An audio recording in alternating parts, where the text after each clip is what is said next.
Hey guys, I'm Dan from ShastaBubba Adventures, and this video is the second in a series that's all about helping you to learn how to overcome fear and anxiety in the wilderness.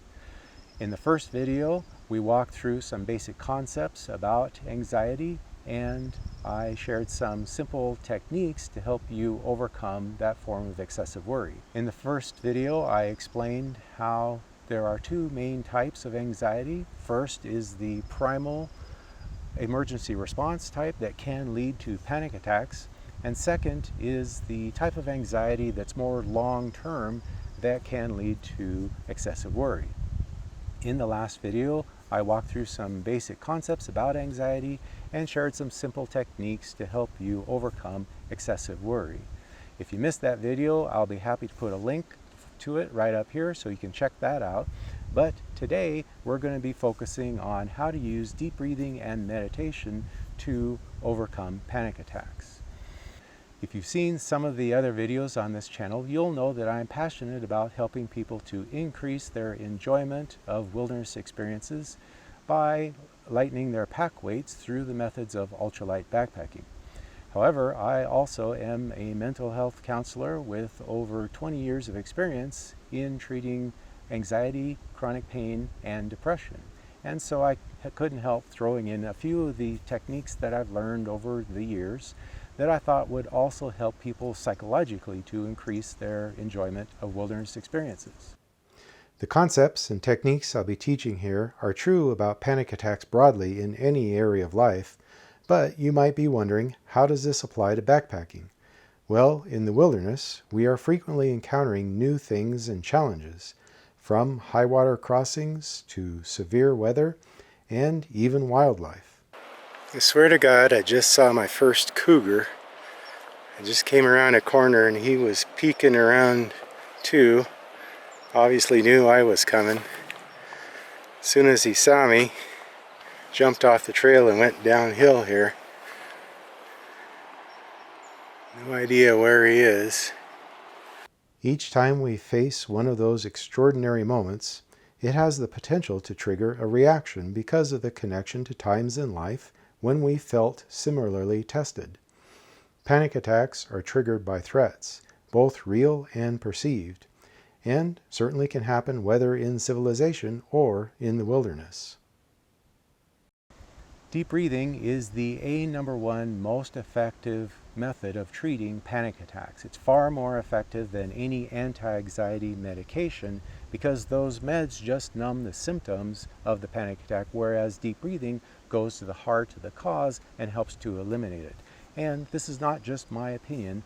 I think it's fair to say that there is no other psychological technique that has been as extensively researched and clearly shown to have so many benefits as deep breathing and meditation. And we're going to be digging into some of those benefits in just a few minutes, so stay tuned. By the way, I'm on another trip. I'm exploring the Scapegoat Wilderness, which is the southernmost chunk of the Bob Marshall Wilderness Complex. And I'm going to be hiking up the North Fork of the Blackfoot River. Now you may have heard of that because the main Blackfoot River was the one that was featured in Norman Maclean's famous book and movie, A River Runs Through It.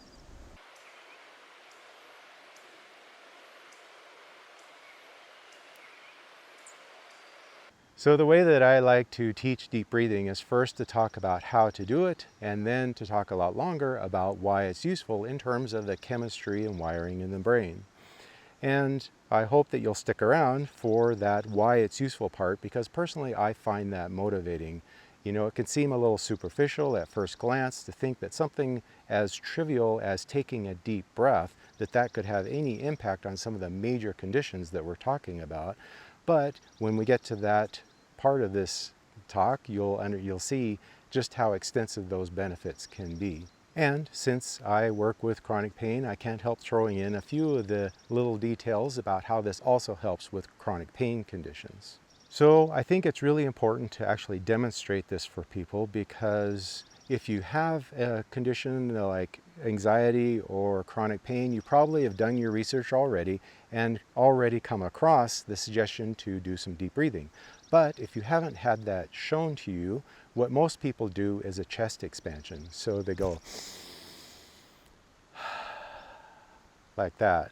And that feels kind of good, but it's not really what we mean by deep breathing. Deep breathing means to use the diaphragm to push these organs out of the way, because the lungs expand downward as well as out. And so that means that we have to create the space for the lungs to expand downward, and that means making a big round beer belly like Santa Claus. And the technical term for this, if you want to impress your friends, is diaphragmatic breathing. Doesn't that just roll off the tongue? But diaphragmatic because you're using the diaphragm to control the breathing. And incidentally, this is how professional singers are able to hold those notes so long. That's always the first thing you learn in voice lessons, is how to control the breathing by using the diaphragm. And that's kind of a useful image to keep in mind when you're doing this, because a singer holding a note is a very long, slow, smooth exhale. And so you want to do that and combine it with an equally long, slow, smooth inhale. And that's one of the goals here, is to work at breathing as slowly as you can without feeling uncomfortable. If you feel dizzy or lightheaded in some way, you just need to play with the tempo to find the tempo that's right for you, because everybody has different lung capacities. So to get you started with this, we use some numbers. We call it 4x4 breathing. And the idea is that you breathe into the count of 4, a real nice slow count, hold it a second, and breathe out to the count of 4 and hold that for a second. Now when I say hold it, that doesn't mean to actually close off the airway and hold your breath. It's more of a pause. So you might visualize throwing a ball straight up in the air and how it goes slower and slower, then it stops, and then it comes back down. Nobody caught the ball in midair, but it did kind of hesitate there for a moment. So you breathe into the count of 4, you breathe out to the count of 4. That is one full breath that counts as one breath. And then you do that for 4 breaths. So in and out counts as 1. And if this is a new skill, like any other new skill, you want to practice it a lot in the beginning to get really good at it. And so that means for the first week at least to do it 4 times a day. And that means breakfast, lunch, dinner, and bedtime, just doing 4 breaths. Now, it only takes a few minutes to do 4 breaths, so don't tell yourself, I didn't have time to practice. And that is one of the benefits of this deep breathing technique, is it's always available to you. You can use it anywhere, anytime, and you don't need a certain place or special gear to make use of this. You can use it at a long stoplight. You can use it hiking down the trail. So it's always available to you. So a couple things when you're doing this. First is that you want to breathe in through the nose, and you can breathe out through the nose or the mouth, whichever you're more comfortable with. Personally, I like to just stick with the nose so I don't get confused. But the one thing you don't want to do is to breathe in through the mouth. Now later on, when we get to why it's useful, I'll be explaining how this helps extensively with anxiety and panic attacks. And so if you're starting to get stirred up in a panic attack and you breathe in through the mouth, you're more likely to hyperventilate and make it worse rather than better. It's a little ironic, because if you think about people who have panic attacks, usually describe that as feeling like, I can't get enough air. So you would think, open my mouth and use the larger airway. But in reality, what happens there is when we're hyperventilating, we have too much oxygen in the blood, but that message isn't getting to the brain. So the brain is saying more, more, more. And so that's why breathing in a bag helps, because you're recirculating the same air and using up the excess oxygen. But breathing slowly and through the smaller airway of the nose does a similar thing. Okay, so also posture is very important, and so if you can do this comfortably, you want to be sitting kind of on the edge of the chair, not using the backrest, and having this upright posture. In yoga, they call this sitting proud. And sometimes it helps to imagine that there's a string that goes from the top of your head to the ceiling that just supports you loosely in that position. Now that's important because, again, if you think about professional singers, they're almost always standing up when they're singing. And that's because that posture is the best to allow this area to move freely. But if you're using this for anxiety or for chronic pain or just to meditate, you don't really want to be standing up. So the next best thing is to be sitting like this in its upright posture. You also can lay flat, and that's kind of useful because sometimes people really struggle to learn how to breathe into the belly. But if you lay flat on your back, we just naturally breathe into the belly. You can't not breathe into the belly when you're laying flat on your back. Okay, so I'm just going to demonstrate 2 deep breaths for you, and I'm kind of turning sideways so you can really see this. And it's going to be tempting to just skip ahead or click off on this because it's going to take a little while. But I encourage you to stick with me because I think it's important that you actually experience how long these breaths are. And one other thing is when you're getting started, in the beginning it helps to have one hand on the chest and one hand on the belly, just as a reference for which one is moving more. And the goal is to get that belly hand to move more than the chest hand does. So here's 2 deep breaths, and I'm starting from a full exhale, which means collapsing the stomach as much as possible to push all the air out.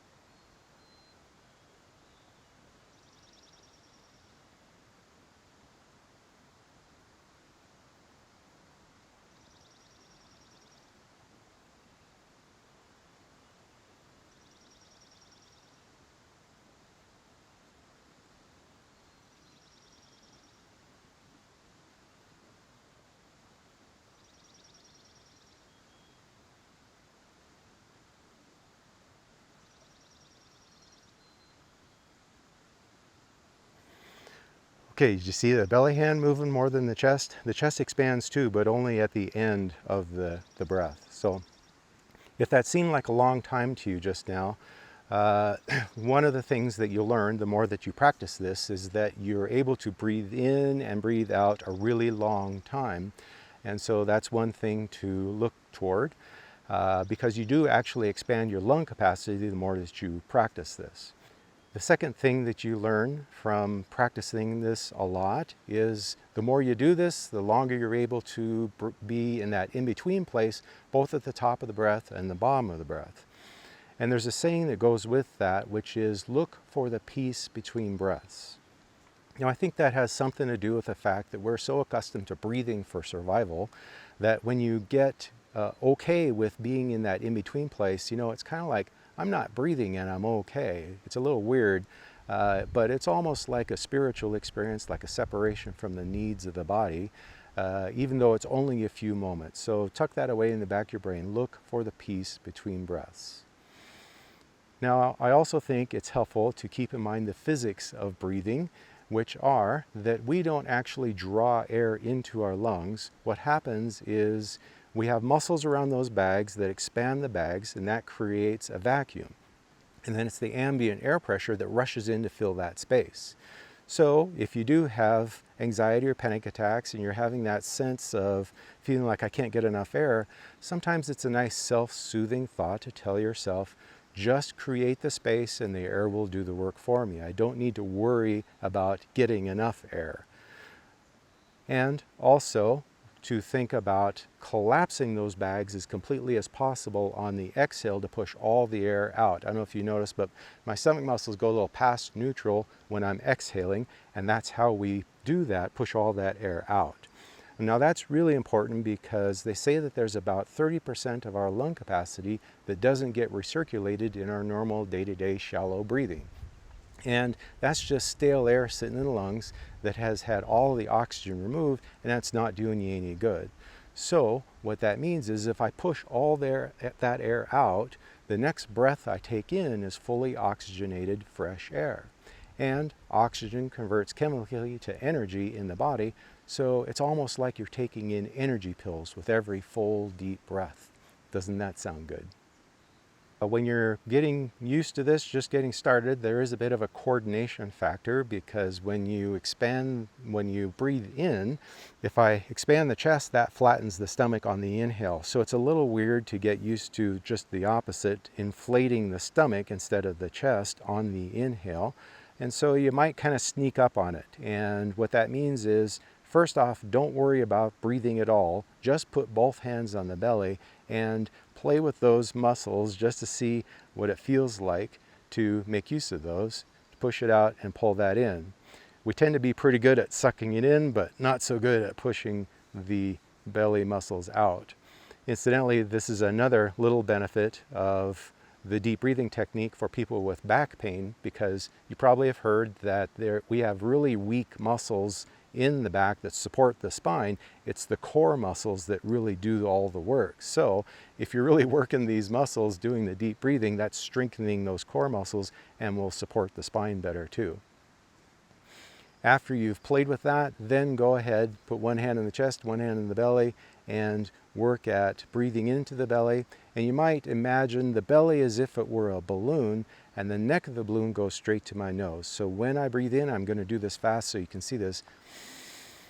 Just inflates that balloon, and then collapsing the balloon to breathe out, and doing that as slowly as possible. Okay, give that a try.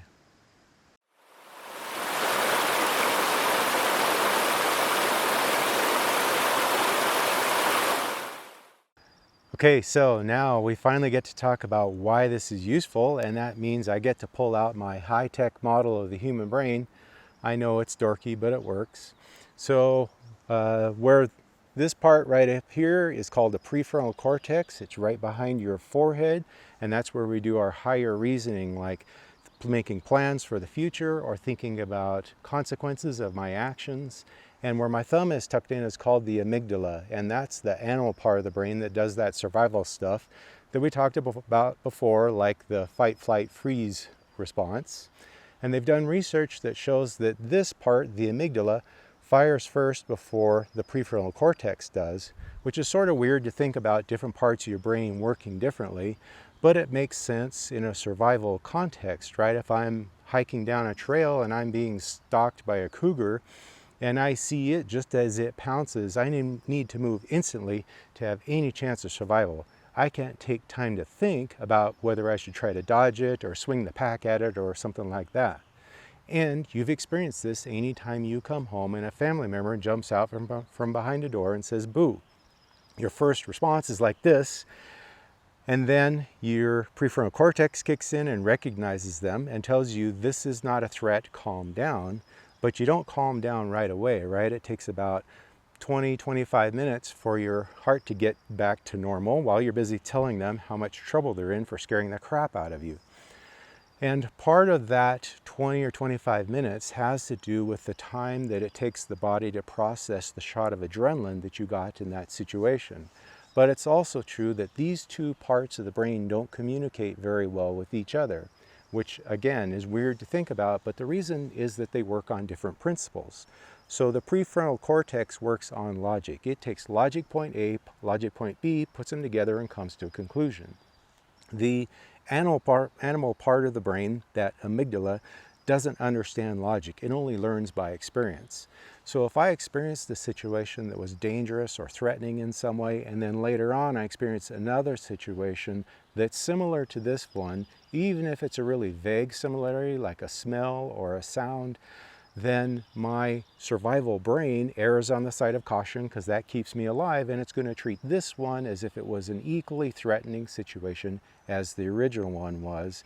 And it has its response, and it only has one option, one response, and that is the shot of adrenaline, which causes the heart to race and the breathing to speed up. Does that sound familiar? That's a panic attack, right? There's never been a panic attack that wasn't triggered by the amygdala thinking that there was a threat of some kind. Now, when I say that to people who have chronic panic attacks, a lot of times they'll say, that's not true. The panic attack comes out of nowhere. There's no trigger at all. Sometimes I wake up with a panic attack. So where's the trigger? Well, in reality, there is a trigger, but it is such a subtle one that the prefrontal cortex doesn't notice it. So I think there's no trigger, but the amygdala does notice it because that's its job, and that's what I need to help survive. So, shot of adrenaline, heart races, breathing speeds up. And another thing that happens is a lot of the blood leaves the brain and goes to the major organs, especially the heart and lungs. And that's all the stuff that I need to either fight the big scary thing or run away from it. And that helps us with a physical threat situation. But thankfully, in today's world, we rarely face physical threat situations. Much more often we face psychological threats, like how am I going to pay my bills and is my boss going to yell at me at work?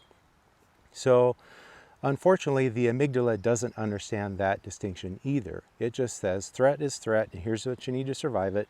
And so when I am in this situation, then I feel anxious. So let's put this in a little more concrete scenario. Let's say I go to the grocery store one night to do a little shopping, and as I'm checking out, it gets robbed at gunpoint, and the thief points his gun in my face, so it's a life-threatening situation. Every time I go to the grocery store after that, I feel anxious, even though my logical brain can say, that's ridiculous, that was a random freak event, hundreds of people go to that store every day and they're just fine, so the grocery store is a safe place. But my amygdala says, not always. There was one time the grocery store was a dangerous place, therefore it is dangerous, and so I feel anxious when I go to the store. So that scenario is a good example of the interplay between those two parts of the brain, because on the one hand, the prefrontal cortex takes precedence, so I can make myself go to the scary place, but on the other hand, I can't tell myself to calm down and actually calm down. So that's that poor communication that I was talking about earlier. That's the bad news. The good news is that we can use our bodies to communicate with the amygdala. And that's one of the benefits of the deep breathing. You can't do both at the same time. You can't be breathing slowly and calmly and stay at high alert with everything else.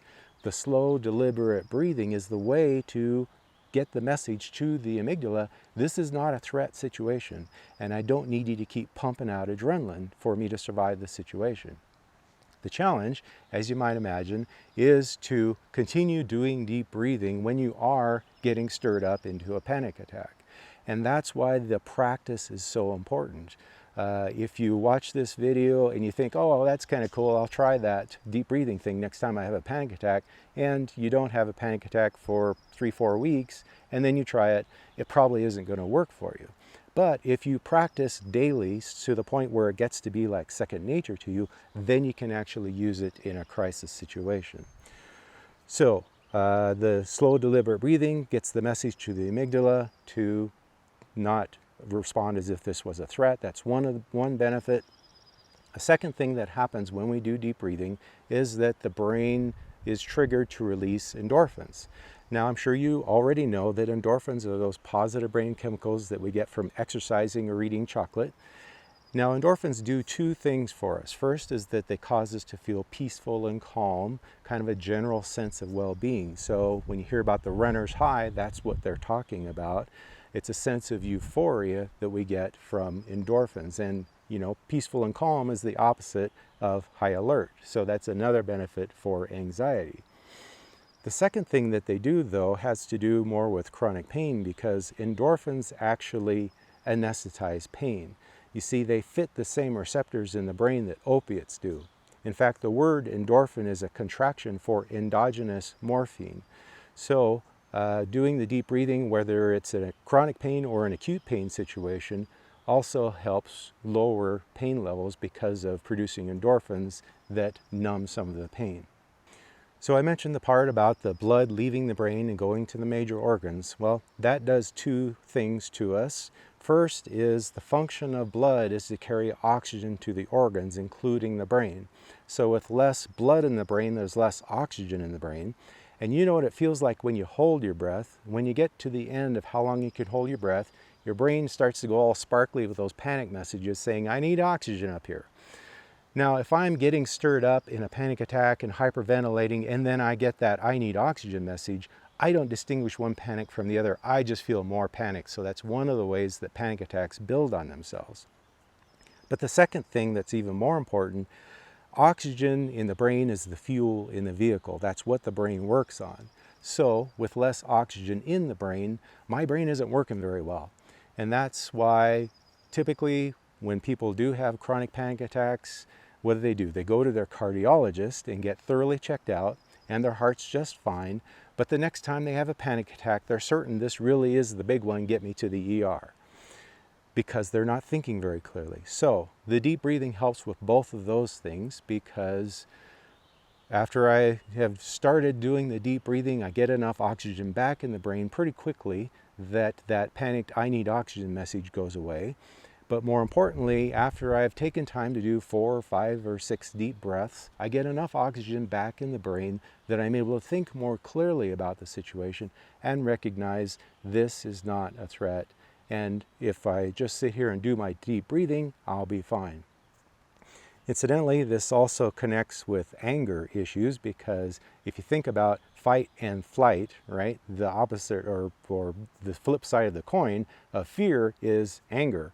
And so if you think about a cornered animal, and what does it do? It paces back and forth first to try to find an escape. If it can't find an escape, then it bares its teeth and growls to get the threat to back off. So we do that too when we blow up at someone and we're trying to get that threat to back off. But if I take a step back and do some deep breathing, then I can get some oxygen back in my brain and think more clearly about how do I really want to respond to this situation. Also, I am re-engaging the prefrontal cortex and thinking about the consequences of my actions, and maybe I don't want to say this because it's not really something that I believe.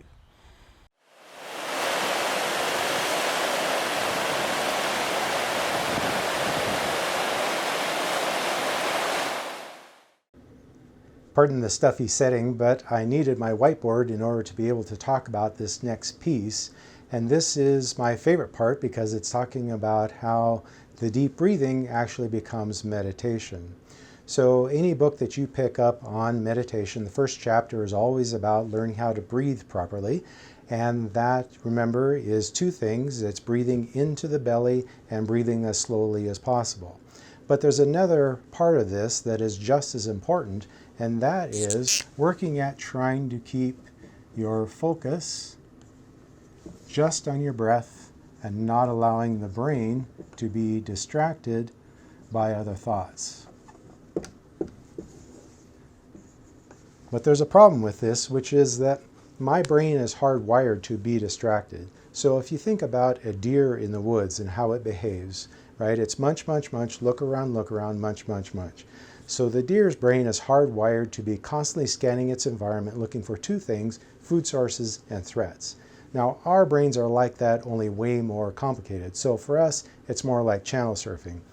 So I'm thinking about my to-do list after I leave here, and that song I heard on the radio on the way here, and that person I was dating in high school when that song was popular, and it's just boom, boom, boom. The stream of consciousness thing is how our brains work. And so it doesn't work very well for me to try to shut that off and tell myself, now just don't be distracted, because I'm always going to be distracted, okay? What's better is to try to make it a cycle. So at some point I have the awareness that I'm distracted and thinking about my to-do list instead of my breath. And when that happens, I want to just release the distraction and go back to focusing on my breathing. And it doesn't matter, it's fine if that has to happen every 3 or 4 seconds. It doesn't matter how many times I go around this cycle. As long as I keep coming back to my breath, eventually I get better at staying there longer. But it's important to say that nobody ever does this perfectly. I can practice this my whole life and I'm still going to get distracted sometimes. That's, again, just the way the brain works. Where people typically get derailed, though, is right here. When they have the awareness in the beginning that I'm distracted again, they go off into a type of self-judgment, saying things like, what a loser I am. I can't even keep my thoughts on my breath for a few minutes. Maybe this works for other people, but it's not going to work for me because my brain is just too active. And then they give up. Rather than seeing that this self-judgment is just another distraction, and I can let go of that too and go back to focus on my breathing. And I kind of like to play a little joke with myself and say, I'll judge myself later. Right now I'm breathing, okay? Now, it's always been a concern of mine that there's a kind of a misunderstanding in our culture about what meditation is. A lot of people think that it's all about emptying the mind and not having any thoughts at all. And so they try meditation and they don't experience that, and then they think that they've failed and they can't do it. But in reality, that is not even a goal that you want to shoot for, because it's not possible. Our brains are hardwired to constantly be thinking. So meditation isn't about emptying the mind and not having thoughts. It is about learning to control what you focus on. So instead of focusing on distractions, instead to bring yourself back to focusing just on the breath. Now, I talked in the last video about using this meditative practice as an alternative tool to help you when you're in bed trying to get to sleep but still worrying, and you want to try to shut off the worry. Well, this is a great tool to use in that situation, because you can focus instead on your breathing. And the more you work at keeping yourself just focused on the breathing, the distraction is, in this case, the worry. So you're just letting go of that. And I always say, see the horse, but don't get on the horse and ride it. So notice the thought or the worry, but don't dig into it. Just let go of it and go back to focusing on your breath. Now, I also want to mention that these two things, these two concepts, the cycle of focus, that's what we call this thing, and the deep breathing, are the two pillars of meditation. And you don't need to learn anything else for the rest of your life, and you can meditate just with these two ideas. Meditation is a bit like an upside down pyramid, in the sense that it's very easy to get started. This is all you need to know. But the more you get into it, the more you learn about alternative methods of meditation and some of the many, many benefits of meditation. So there's lots more to learn, but you don't have to, is the point. It's really this easy, just these two things, cycle of focus and learning the deep breathing. I made it up to the top of the ridge, and it's worth it. There's just a fantastic view. Looking into the bob. So the last part that I'm going to tell you about is potentially the most important piece, and it has to do with something called neuroplasticity, which is neuro because it's the brain, and plasticity because it's actually very pliable. So we used to think that the brain was formed through late adolescence, and then that was it. That was your brain for the rest of your life, and there's nothing you can do about it except you can kill brain cells, but you can't create them. Now we know that's not a completely accurate description of how the brain works. Actually, we're constantly doing this thing called creating new neural pathways. So a neural pathway is anything that you do without having to think about it. Tying your shoes is a good example. If you sat down with a pen and a piece of paper and tried to write out the steps of tying your shoes, you might kind of struggle to describe that. But when you have to tie your shoes, you just do, and you're thinking about the 2 or 3 more things that you're going to do as soon as you're done. But if you think back to when you were a little kid, there was a time that you really struggled to figure that out. And it was only because some older person showed you how to tie your shoes, and then you practiced it day after day after day, that eventually you got to the point where you could do it without thinking about it. So that's a neural pathway. Another good example is playing a musical instrument. If you've ever tried to do that, like play the guitar, for example, you know that when you first pick it up, you can't even get your hand to form the chords, much less coordinate with the strumming. But if you practice, then you get eventually to the point where you can just glance at the music and your hand forms the chord without even thinking about it. So that's a good example of a neural pathway. Neural pathways are a great thing when it comes to learning new skills. That's how we do that. Unfortunately, they're a bad thing when it comes to both stress, anxiety, and pain, because both of those become neural pathways too. So let's talk about the anxiety neural pathway first. It's just part of life that we have a lot of stressors that are pushing on us. A lot of times it might be financial stressors, or maybe an illness, or someone in the family isn't doing well. And if you're in a situation like that, and day after day after day worrying about what that situation is, eventually that gets to be just the level that you fly at all the time, even though maybe today isn't such a bad day. Maybe today there's nobody pounding on your door to evict you, but you still feel that same high level of stress because of creating the neural pathway of being so stressed. So the meditation is a way to change that, because you remember when we do deep breathing, it triggers the endorphins.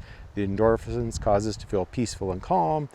Peaceful and calm is the opposite of high stress, anxiety, and worry. Now, the trick is that it has to be repeated over time. And you hear different things about how long it takes to create a neural pathway, but it's somewhere in the range of 30 to 60 days of doing something consistently different. So that's why I like to suggest that after the first week of doing the deep breathing 4 times a day, that you transition to doing it once a day, but for a longer period of time.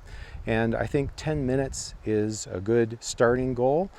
Most people can stand sitting for 10 minutes and doing the deep breathing, but eventually you want to build it up longer, really kind of, I like to say, as long as you can stand, the goal being somewhere in the 20 to 30 minute range.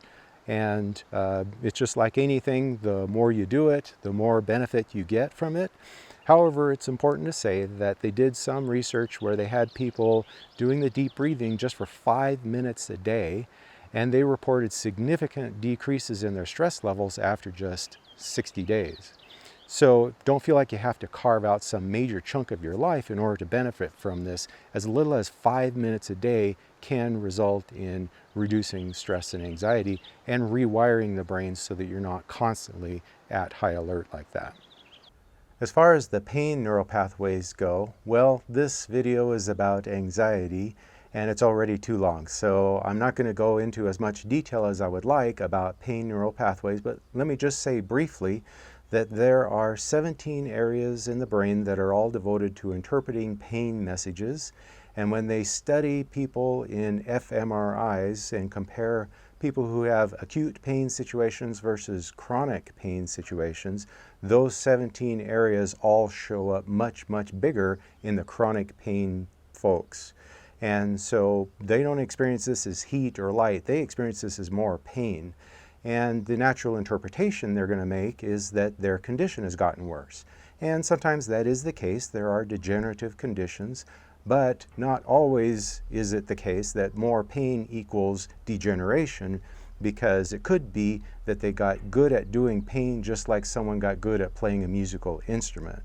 And it's important to say that doesn't mean you can think your way out of pain any more than they thought their way into pain, or than I could think my way into playing the guitar like a pro. It's not a conscious process. It's all about the repetition of the same thing over a long period of time.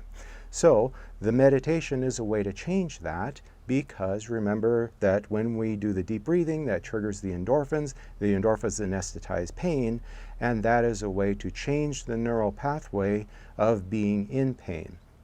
Now, how much benefit can you get from that? Well, it's not going to probably not going to wipe out anybody's pain, but if there was a pill that you could take that would reduce your pain from a 6 to a 4 and had no costs and no side effects, I think most people would be happy with that, right? So again, it's all about the repetition. It's not enough to just do it once. It has to be a daily practice over a longer period of time in order to get that full benefit from the meditation.